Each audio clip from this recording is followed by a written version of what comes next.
Hi guys, and welcome to another Dragonheir Silence God video.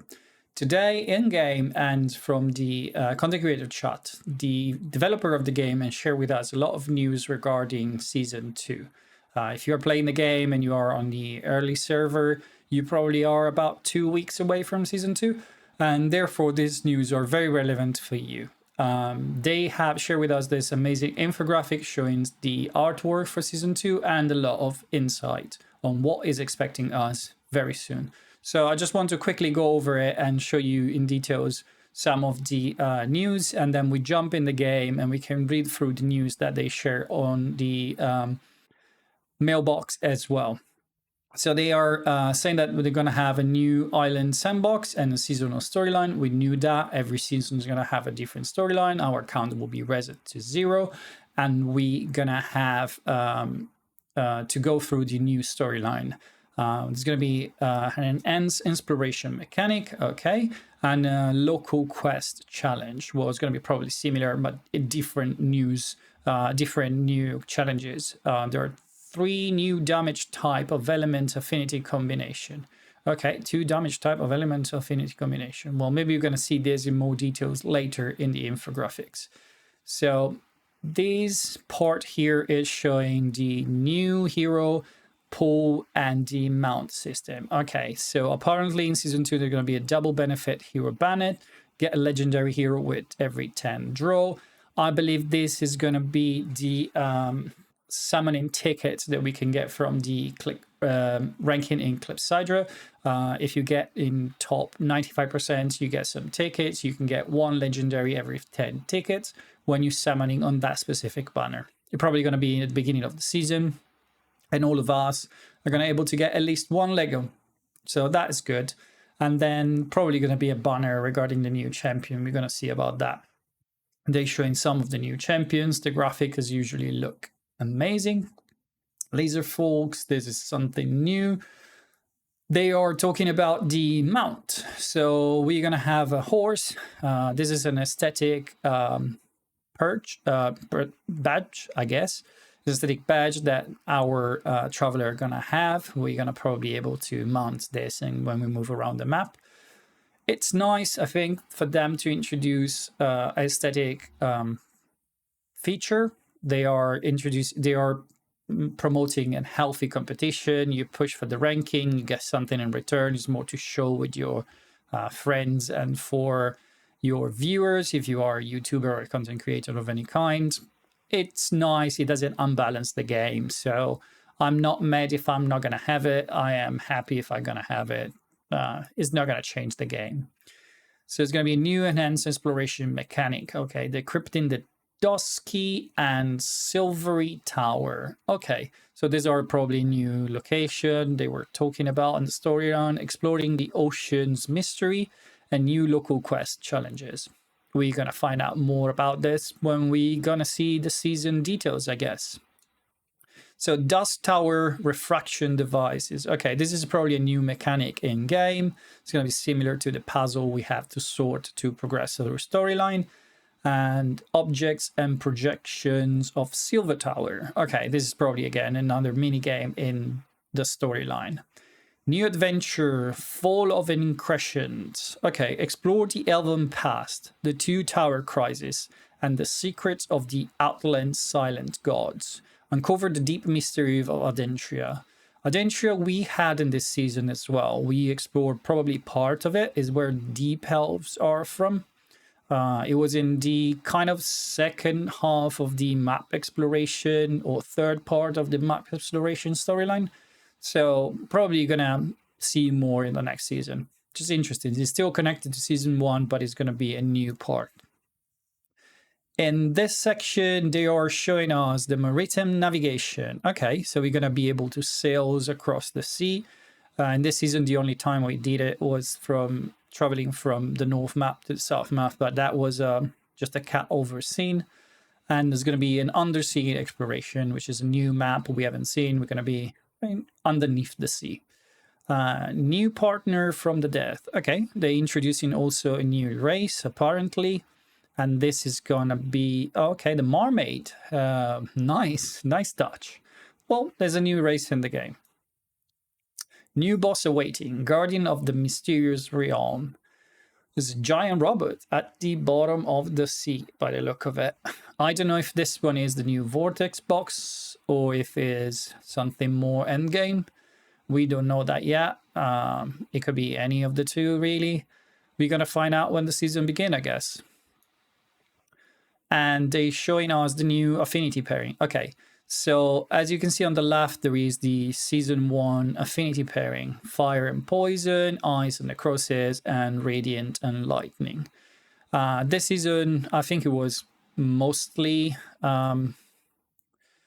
well, I don't know. Some of them had some advantage, I would say. Fire and Poison was definitely the strongest. Radiant and Lightning was really strong as well, but it depends on what champion you had. Mostly you had to tap into the Lego department because none of the two had really amazing... Well, no. We had Garius in the Radiant. We had some good damage dealer. Well, this was interesting too, but definitely for PvE in particular, Fire and Poison was the strongest. And we had Ice and Necrosis, which was probably the weakest, where there was not a lot of support and not really anything else than, well, the two jump to minds or Voresh and Zarlot, maybe Questa in the Epic department to really shine, but yeah, I don't know. It's a bit the weakest. Season 2 instead is going to see the Fire and Necrosis pairing. Okay, that is probably going to cripple a bit the Fire, in my opinion. Necrosis is not that good right now, but maybe the new champions are going to bring some new mechanic and we're going to see something different. We're going to have Ice and Radiant. Ice and Radiant is going to be interesting instead because maybe it's going to be a bit more balanced. And we're going to have Poison and Lightning. And maybe that is going to be the strongest pairing, in my opinion. Poison has probably some of the best support champions. And Lightning with the Dauntless have amazing single target damage dealer. So like for Vortex, it's going to be really, really strong. So additionally, we are going to have 3 new damage type. Okay, and these are Burn, okay, Thunderbolt, and Ice Blast. Burn for fire, Thunderbolt for lightning, and Ice Blast for ice. Okay, so in fire, we're going to have Burn and Wild. Probably is going to work with the same mechanic. You're going to need 2 Burn champion to enhance the damage of the 2 pairing. Same for the Thunderbolt and same for the Ice Blast. We had Wild, Dauntless, and Rally and Summoner, which were in Fire, Lightning, Necrosis, and Radiant. We didn't have anything in the Ice affinity. Okay, so those is going to be the only one. Okay, well, let's see how they interact with each other and what are the mechanics of the champions. Some of this champion look like they were already in the game coding, as the profile in the game list in the profile for your character. You can choose some of this.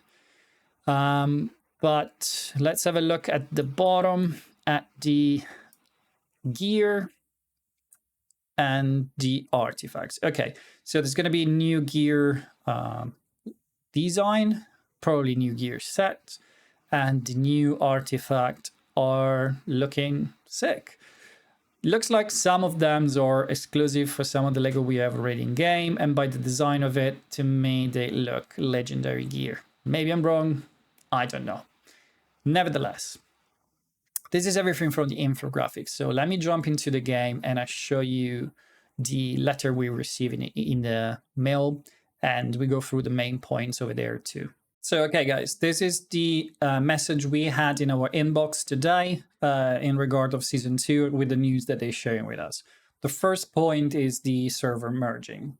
So the seasonal game working on different server, always kind of working this way. At the end of the season, some of the server get merged, so the inactive player kind of drop off and the active player get to play with other active player.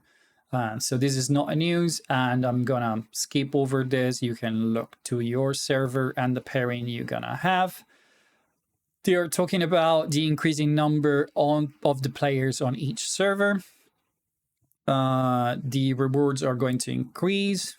There's going to be from 151 to 300. So double the players, double the ranking. It makes sense.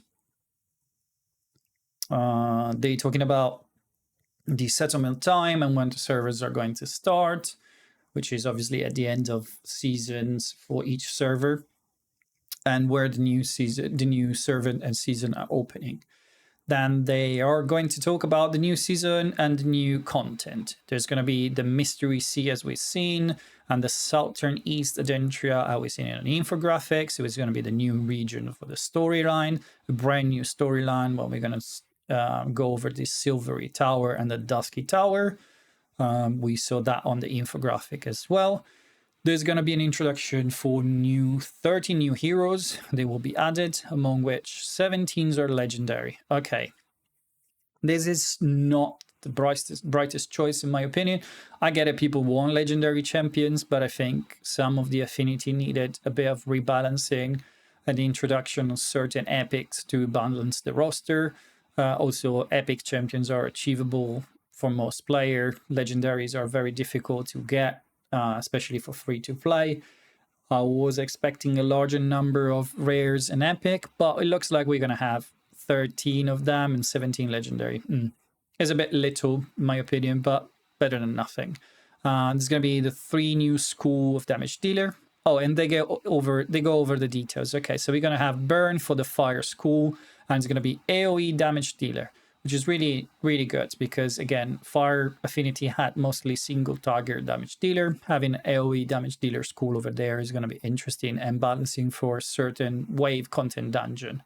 And it looks like the same is going to happen for the lightning, where the AoE damage dealer will be Thunderbolt instead of single target as the Dauntless. Okay, this is going to be changing the balance between the affinity. And it's going to bring single and AoE damage dealer in both of them, making that more compelling for each kind of content. It's good. It's really good. Let's see what they do with the Ice Blast. Okay, they are single target damage dealer. It is good because Ice had mostly area damage dealer when you place in the Frost debuff. Had some AoE damage dealer, even in the rare, like Usha. Single target damage dealer are probably better for PvE content like for Vortex, and therefore the introduction of this seems interesting, and it's probably gonna make them more viable for those kind of content. They go over the new equipment set as well, the Inventor Inspiration set, which is gonna stack damage bonuses. Okay, this is interesting. It's probably going to be good for long fights like the Vortex or any sort of boss where we don't have the wave before. The Abyssal Curse. Damage dealt by the wearer ignored a certain percentage of the defense. Okay, this is interesting too. This is probably similar to the Executioner set, I believe, that ignore 18% of the damage. Different name, probably different percentage, maybe different buff, who knows. Emperor Might, the wearer deals increased damage based on the defense value between There's a difference value between the wearer attack and the target attack. The maximum damage bonus is 50%. Okay, this is going to be relevant for Arena, in my opinion. The Arena is a bit unbalanced at the moment. The defense have a big advantage, and if you stack tanks and a healer, you're basically unbeatable. You can make the timer run off and the attacker will lose the fight. So I think this set is trying to compensate and rebalance that dynamic, which is really good. We're gonna build our attack damage dealer with this set, and we're gonna deal more damage on their tanks and healer that stuck defense. Interesting. Let's see if it has the effect they hope for. Cyril's Whisper. When the wearer successfully inflicts a debuff on the enemy, all allies gain extra but unstackable attack that lasts for a certain period. Okay, so every time you debuff, you need to debuff an enemy to get increased attack. Similar to the increased attack we have right now. probably more difficult to use, because if the enemy has immunity, you're not going to place the decrease, or you're not going to place any debuff, and therefore you don't going to have the increase attack. Okay, to me, it's a bit of a nerf of the increase attack set if we're not going to have the traditional one. It can be interesting. We're still going to use it on our debuffer, because like we do with the 3 here set, we place it on our debuffer with accuracy. We place the decreased defense if you have the Crown of the Unclean. You place increased attack as well on your team, and then you do more damage at the right time. I believe it's going to be less usable in certain area, especially arena, where you can place immunity on your champion, and therefore you nullify this set. But let's see how it plays out. So far, it's only speculation. And Mona Lisa's Blessing. After casting an ultimate skill, the wearer healed the ally with the lowest percentage of HP. Okay, this is interesting for fights like Vortex, where you have some squishy champions to do damage, and you have some tanky champion to do the heals and soak up the damage. It can help to regain the health back on your most squishy champion. Interesting. Let's see how effective it is. Brand new artifact. 14 new artifact will be added. Okay, those are the artifacts we saw in the infographic as well, including 3 exclusive artifacts. Okay, I've guessed that. 9 legendary and 2 epics. Okay, so this is a bit of a letdown again. I was hoping for something more useful in the epic department. It's very difficult to get legendary, let alone having a dupe of it. Having it, and it's the only way to get legendary artifact unless you're playing late game in Fame Under or other content like Arena. You're saving up a lot of those coins to buy the Arena artifact. Those 2 are the only 2 accessible so far. They're still very difficult to get if you don't have any artifact from legendary champions. So I don't know. I don't really like this, but let's see. Maybe they're introducing more way to get legendary gear. Brand new monster, Mushroom Broad Mother, a new Fame Underboss. Okay, so looks like this one is replacing the Lady of Greenery. Mechatork, a new Otherworld Exploration boss. Okay, giant robot with the skill. Okay, this is the robot we saw in the infographic. So it's going to be an Otherworld Exploration. So maybe the Vortex is the same. Oh no. Let's see. 8 new dungeon bosses. The old dungeon bosses will be upgraded. Brand new skills and mechanics are awaiting travelers. Okay, so it looks like they buffing the normal dungeons.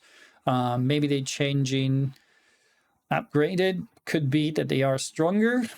Could be that they are different. Brand new skill and mechanic are awaiting the travelers. That can be interesting. Hopefully they're going to be still achievable quite easily, because it's what we want to farm every day to get quickly to the end game. Brand new event. We saw them for the summoning with the summoning ticket. Exclusive view hero summon pool. Okay, we had that too.